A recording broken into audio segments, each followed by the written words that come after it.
sommes dans la 4e semaine de confinement. J'interviens aujourd'hui pour vous informer au plus près de ce qu'on arrive à mettre en place parce que la santé publique, c'est quelque chose d'important.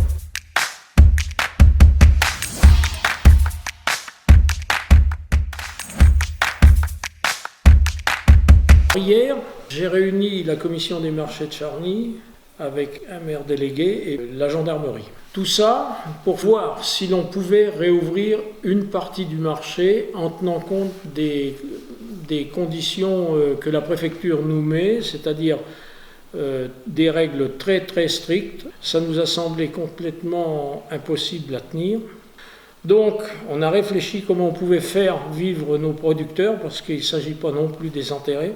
Alors il a été décidé qu'on mettait à disposition gratuitement pendant la durée du confinement la boulangerie de Perreux qui n'a plus personne à l'intérieur, c'est plus de 80 mètres carrés de disponible. Ça nous permettra de fonctionner en drive de façon à ce que les gens respectent les barrières de sécurité.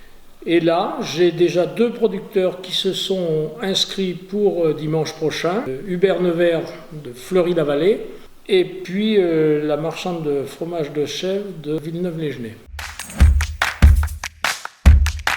La Charnicoise avec la mairie, on a mis un système en place, c'est une vingtaine de personnes qui sont livrées tous les jours, différentes d'ailleurs, la pharmacie aussi, donc c'est des services qui fonctionnent bien.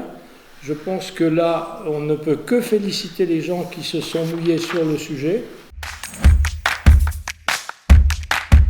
Les enfants des soignants que nous accueillons avec l'éducation nationale, on est en train de regarder comment on fait, parce que pour les vacances scolaires, nous n'avons pas de directive de l'éducation nationale. Je pense que c'est la mairie qui va prendre le relais totalement, de 7h du matin jusqu'à 19h le soir, avec nos agents. Un autre sujet qui était brûlant avant le Covid, c'était les médecins sur Charny. Alors, la semaine du 13 avril pendant 15 jours, nous aurons une permanence de médecins tous les jours de la semaine, y compris le samedi. Voilà, là on avance, ce ne sera pas les mêmes médecins tout le temps. Et là, je remercie vraiment le vice-président en charge de la santé de la communauté de communes, ainsi que Damien Borgna de l'ARS, de toute l'énergie qu'ils ont mis pour essayer de solutionner notre problème. J'aimerais aborder un point sur l'EHPAD. La directrice, dès le jour du confinement, a interdit toutes les visites des familles. C'est difficile à supporter, je le comprends bien. Et la semaine d'après, confinement dans les chambres. C'est encore plus compliqué pour les résidents, sauf qu'on a un résultat vraiment positif. Il n'y a aucun cas de Covid de déclaré à la maison de retraite. Nos services techniques, je les avais mis en chômage technique pour la plupart. Mardi prochain, on va mettre les équipes au travail dans les cimetières en tenant compte toujours des gestes de sécurité, c'est-à-dire les gens seront assez éloignés les uns des autres pour travailler.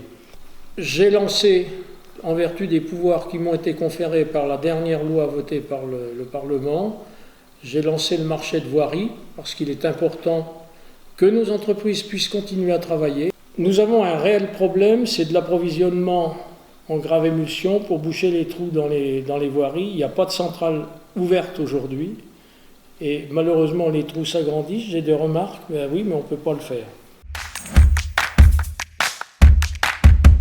Sachez que les maires délégués sont aussi sur le front, puisqu'ils sont chargés d'aider les personnes, disons, à risque ou même qui n'ont pas de moyens de déplacement. Alors certains ont fait le choix de partager leur commune avec différents intervenants, d'autres le font intégralement, ça dépend de la charge de travail. Je les remercie vraiment pour le travail qui est fait parce que c'est extrêmement important d'être au plus près de la population.